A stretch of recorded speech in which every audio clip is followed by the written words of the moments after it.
C'est lundi et c'est le jour de loyer sur Realty. Et j'ai touché 10,41 XDAI comme la semaine dernière. Le XDAI, pour rappel, c'est un stablecoin adossé au dollar. Donc je suis en déplacement pro. J'ai complètement foiré l'enregistrement audio de la précédente vidéo. Donc je la retourne dans les grandes lignes. Je m'excuse si je zappe des choses que j'avais à dire. Donc je vais partir de la fin de la démonstration. Donc qu'est-ce que j'ai fait de ces 10,40? Habituellement, avant d'utiliser le RMM, j'utilisais le marché secondaire. Moi, je suis vraiment parti du début, hein. Je suis parti du whitelist, après j'ai encaissé les loyers, j'ai utilisé les maisons de réinvestissement, sachant que vous n'êtes pas obligé d'acheter un token entier, hein. Vous pouvez acheter des parts de tokens, c'est ce qui est vraiment intéressant.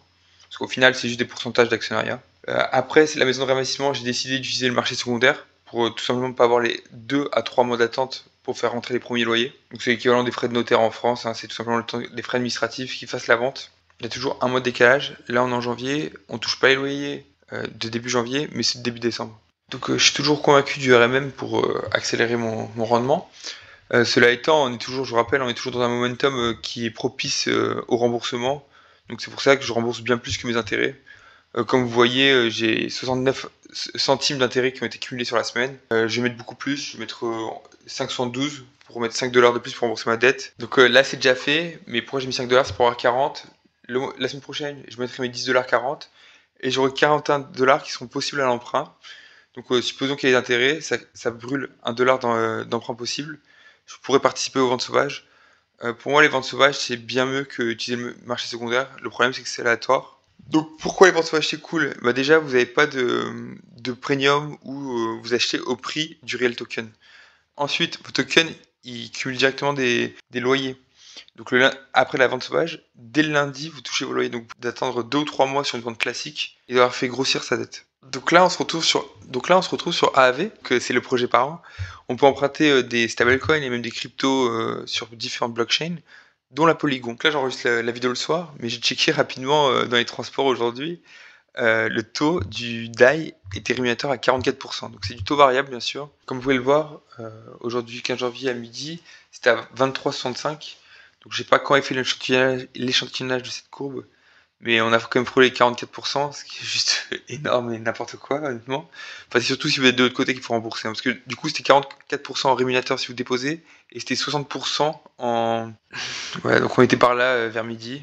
Donc bien sûr, ça baisse un peu. Donc comme vous voyez, les taux directeurs des courbes sont beaucoup plus accentués quand ça insiste à déposer la liquidité, et c'est beaucoup plus plat quand ça insiste à emprunter. Le but, c'est de trouver l'équilibre là. Donc bien sûr, le but, c'est que ça oscille comme ça. Et pour nous, qui empruntons, faut pas que ça monte jusqu'à l'infini. On se retrouve sur le Gnosis Market. Je vous ai montré dans la vidéo précédente que j'ai déposé 50 centimes et j'avais emprunté 20 centimes, juste pour voir ce que ça faisait. Et je m'attendais pas à ça, mais je ne savais pas que quand vous déposez en supply, vous étiez rémunéré. Donc j'ai complété pour arriver à 5,20$. Pourquoi 5,20$? Parce que c'est simple, hein, 5,20$ x 2, ça fait 10,40. C'est ce que je gagne actuellement par semaine. Donc c'est tout simplement pour faciliter les calculs et faire des estimations à la louche, voir ce qui se passe. Donc ce qui est intéressant, c'est que vous êtes rémunéré à 4,50, mais vous pouvez emprunter 2 stablecoins.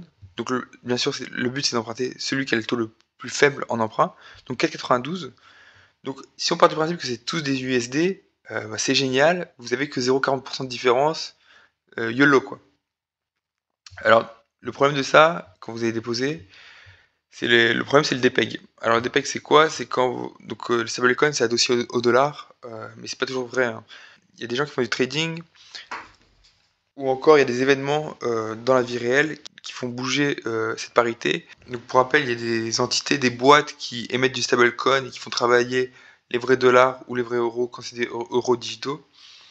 Le problème c'est qu'ils stockent leur liquidité dans des banques et ce qui s'est passé par exemple, donc ce qui s'est passé en mars de cette année, c'est que la Silicon Valley Bank a fait faillite, hein. Donc c'était une banque qui empruntait aux startups de la Silicon Valley. Sauf qu'il y a beaucoup moins d'IPO en 2022-2023, donc le modèle a explosé. Elle a fait faillite. Les liquidités qui étaient dessus sont parties, et du coup, ça a dépeg jusqu'à 0,88.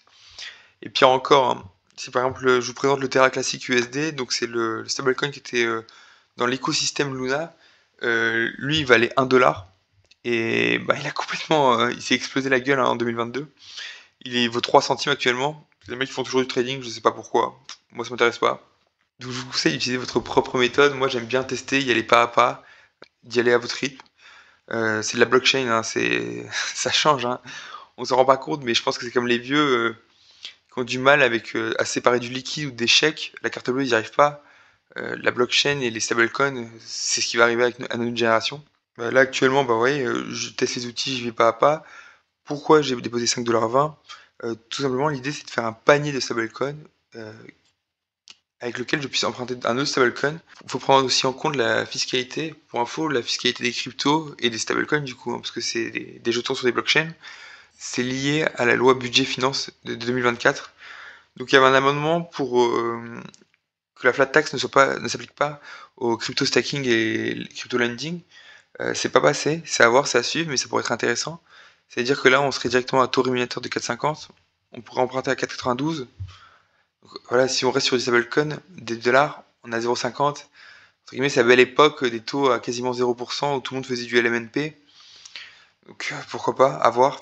Et pareil, hein, comme je vous ai montré sur Polygon, rien n'est stable, hein, ça peut exploser. Le but c'est de contrôler sa dette et pas se faire liquider, hein. Donc voilà, j'ai un peu foiré le premier enregistrement de cette vidéo, j'espère qu'il sera clair. Le but c'était de continuer à faire mon suivi. C'est toujours aussi difficile de conclure, ça rappelle les premières booms. Allez, ciao!